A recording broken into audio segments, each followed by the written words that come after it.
Twitter cracks up after Donald Trump says Canada burned down the White House in call with PM Justin Trudeau. Twitter gave Donald Trump a history lesson over the War of 1812, after Trump asked Canadian Prime Minister Justin Trudeau if his country burned down the White House.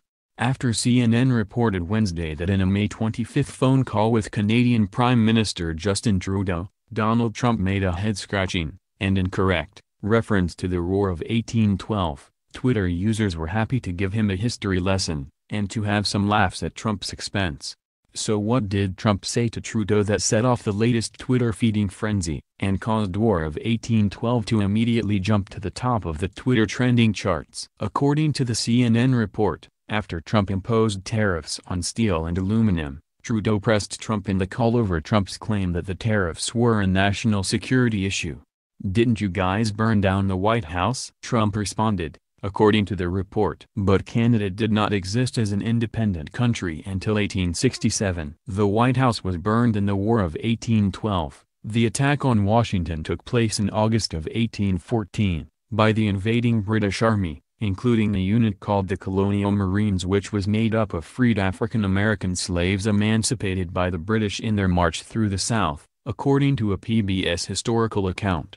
In fact, as the History Channel website recounts, in the early stages of the war, the United States invaded the Northern Territory that would later become Canada, in an attempt to wrest it away from the British. Twitter users, including some prominent names, were quick to post memes and sarcastic remarks about Trump's historical gaffe. Though Trump apparently is confused about who fought whom in the War of 1812, it may not be surprising that the war was on his mind. Trump has made a major issue of the national anthem, even holding a brief celebration of the anthem at the White House Tuesday after canceling a visit by the NFL Super Bowl champion Philadelphia Eagles, as Fox News reported. Francis Scott Key wrote his poem, The Star-Spangled Banner, after witnessing the Battle of Fort McHenry, which took place shortly after the British sacked Washington, D.C., and set fire to the White House, as the Inquisitor wrote in an article about the national anthem last year. Key's poem was adopted to serve as the lyrics to the U.S. national anthem. But Twitter was eager to educate Trump as to what actually took place during the War of 1812. The history lesson quickly gave way to more snark, however. On the other hand, not all pundits, on Twitter or off, were convinced that Trump had actually made a historical error. According to reporter Jeter, writing on the New Republic site, Canada, then known as British North America, was still part of the British Empire at the time of the war.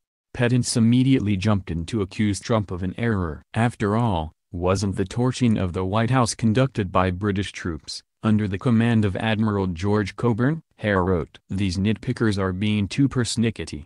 When the United States fought a war with Britain from 1812 to 1815, it was, by definition, also fighting with Canada." And even some on Twitter made the same point. And one Canadian television news journalist reported that Trump's burned down the White House remark was no big deal anyway. One Twitter user asked perhaps the most relevant question of all, regardless of the historical facts: why did Trump bring up the War of 1812 at all, given that the year is now 2018?